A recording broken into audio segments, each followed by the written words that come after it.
এগুলো সব পিএস ক্ষেত না নাকি গম? আর এগুলো হয়েছে কি ধনিয়া পাতা?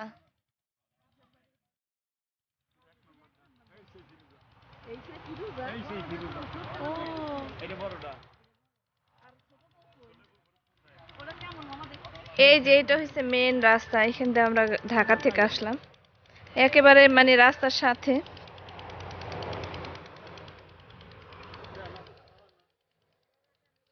ওই যে সবাই সারি সারি এইভাবে আঁকা বাঁকা পথ দিয়ে যাইতেছে, এই যে সিরিয়ালে। বিশাল পুকুর, শুকিয়ে গেছে, পানি নাই। এ মামা, এটা কি পানি ছিল নাকি এই পুষ্করিতে?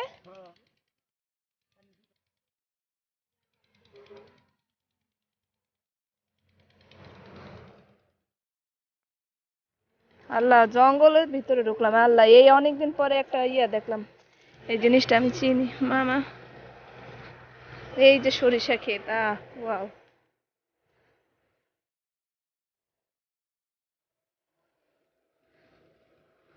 সরিষা ক্ষেত আর সরিষা ক্ষেত, ওইখানে পালং শাক গাছ, পালং শাক আছে।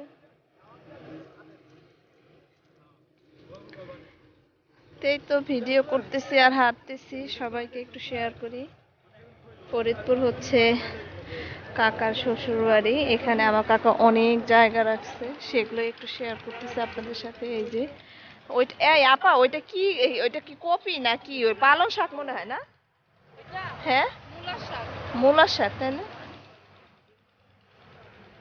এই যে সবাই দাঁড়ায় আছে আমাদের জন্য, আর এগুলো হচ্ছে পেঁয়াজ রোপণ করতেছে। কলা গাছে কলা হয়ে আছে। এই তো আসলাম, সবকিছু দেখলাম, গ্রামের ঘ্রাণ নিলাম, এটাতে অনেক শান্তি। তো এই যে পেঁয়াজ গাছ, পেঁয়াজগুলো লাগানো হয়েছে, পাতাগুলো ফেলে দিচ্ছে। এই যে যেগুলো হচ্ছে পেঁয়াজ রোপণ করা। এই ফরিদপুরে কিন্তু পেঁয়াজের জন্য বিখ্যাত। পেঁয়াজ আর হচ্ছে কি বলে, খেজুরের গুড়, তারপরে হচ্ছে গম, ভুট্টা, এগুলোর জন্য। এই যে এখানে এক পাল ছাগল আছে, এই যে ছাগল।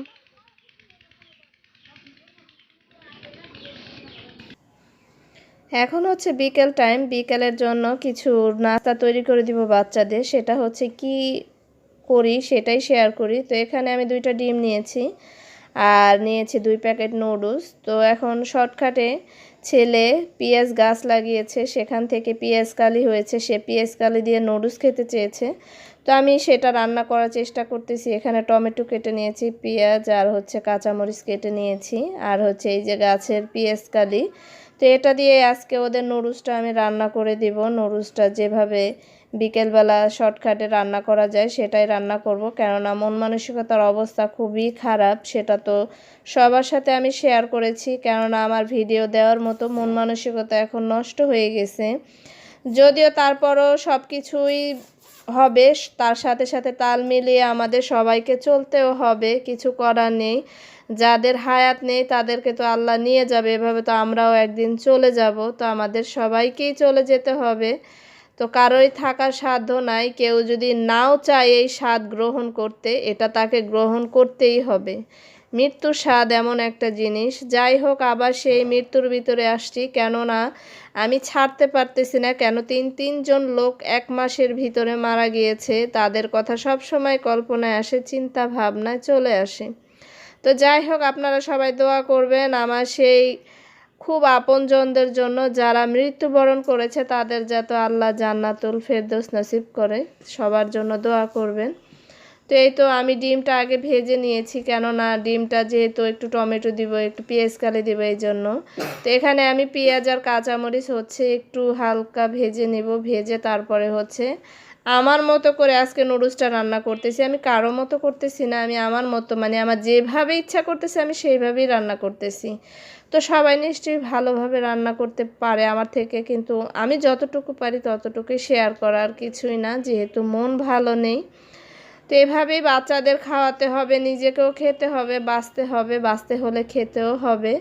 তো নুডলসগুলো আমি এখানে দিয়ে দিলাম, হালকা একটু ভেজে নিব। তারপরে হচ্ছে আমি এখানে পানি অ্যাড করে দিব, সেইটাই একটু আগে দিয়ে এই যে এখন আমি দিয়ে দিচ্ছি। এখান থেকে আমি নুডলসের মশলার প্যাকেটগুলো তুলে নিয়েছি।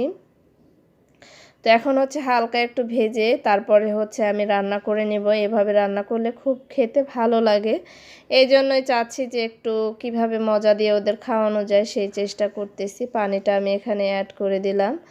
আর হচ্ছে এই যে এখন আমি এই যে সুন্দর করে এখানে সবগুলো এখানে বসিয়ে দিলাম, কেননা সেম নুডলস রান্না করতে কিন্তু বেশি একটা সময় লাগে না যদিও। তো এখান থেকে নুডলসের মশলা দুটাও নিয়ে নিলাম। নুডলসের মশলা দুটো এখন আমি ওখানে দিয়ে দিব, ওটার সাথে অ্যাড করে দিয়ে দিলে মশলাটা ভিতরে ঢুকে যাবে। তো তোমরা চাইলে এভাবে করে রান্না করতে পারো। আমার মনটা ভালো নেই যেহেতু, এইভাবে করে চাচ্ছি যে শর্টকাটে কিভাবে রান্না করা যায় সেটা তোমাদের সাথে শেয়ার করলাম।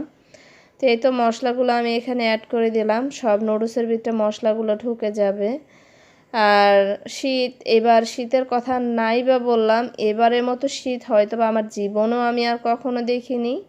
তো এই তো পেঁয়াজের কালিগুলো এখানে আমি দিয়ে দিব, এই যে এখন এই তো, কেননা পেঁয়াজ কালি সিদ্ধ হতে সময় লাগে না যদিও। এখানে টমেটোটা অ্যাড করে দিলাম, একটু টমেটো দিয়ে দিলাম। আর শীতের কথা বলি, শীতে কিছু করতে চাইলেও করতে ইচ্ছা করে না, এমনিতেই মন খারাপ। আর হচ্ছে শীত প্রচণ্ড ঠান্ডা, আর নিজে তো এমনিই রোগী, ব্যাক পেন তো ঠান্ডা আসলে তোমরা জানো যে কোনো ব্যথা যে কোনো অসুখই বলো না কেন শীতের ভিতরে কিন্তু বাড়ে। আর আমার তো এই মরণ যন্ত্রণা মৃত্যু পর্যন্ত এটা থাকবে, চোখ দুইটা বন্ধ হয়ে গেলে হয়তো বা আত্মাটা না থাকলে অনুভব করতে পারবো না ব্যথাটা। তো সেই মৃত্যু পর্যন্ত আমার এই ব্যথাটা থেকে যাবে। দোয়া করবে সবাই যাতে সুস্থ হয়ে যায়, বাচ্চাদের সংসার স্বামী সবাইকে যাতে করে খাওয়াতে পারি, কেননা অচল হয়ে গেলে সেখানে কোনো দাম নাই, ভ্যালুলেস হয়ে যায় একটা মানুষ। যে যতই দামি থাকুক না কেন, যার যতই কদর থাকুক না কেন, বিছানায় পড়লে তার কদর কিন্তু কয়েকদিন থাকে, তারপর কিন্তু সে সবার চোখে বেশি হয়ে যায়, সবার চোখেই সে বোঝা হয়ে যায়। তো আমি শর্টকাটেই বোঝালাম যে এটা বাস্তব থেকেই বলছি, সবাই বিশ্বাস করো না করো জানি না। তো আমার নুডলসটা রান্না কমপ্লিট হয়ে গেছে, আমি কিন্তু একটু মাখা মাখা উঠালাম, এই যে এটা কিন্তু শুকিয়ে যাবে। তো আমি পিরিজে করেও নিয়ে নিলাম, বাচ্চাদের এখন খেতে দিব, ওরা খেয়ে নিক, যে যেভাবে পারে খেয়ে নিক। এখানে একটু সস দিয়ে দিব ওদের, যাতে খেতে আর একটু ভালো লাগে ওদের, কেননা বাচ্চাদের বিকেলে নাস্তা একটা দিতেই হবে। এই জন্য ভাবলাম যে শর্টকাটে কিভাবে করা যায়। এই তো শর্টকাটে এইভাবে নুডলসটা রান্না করে দিলাম বাচ্চাদের, এখানে হালকা একটু করে সস দিয়ে দিলাম, খেতে ওদের আর একটু ভালো লাগবে, কেননা বেশি সস ওরা খেতে চায় না।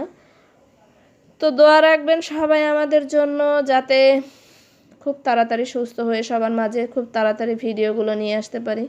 সবার কাছে অনুরোধ থাকবে ভিডিওটি ভালো লাগলে লাইক কমেন্ট শেয়ার করতে কেউ ভুলবে না, পাশে থাকবে এই আপুটির। সবাই আমাকে সাপোর্ট করো যাতে সামনে এগিয়ে যেতে পারি। ভালো থাকবে সবাই, আসসালামু আলাইকুম।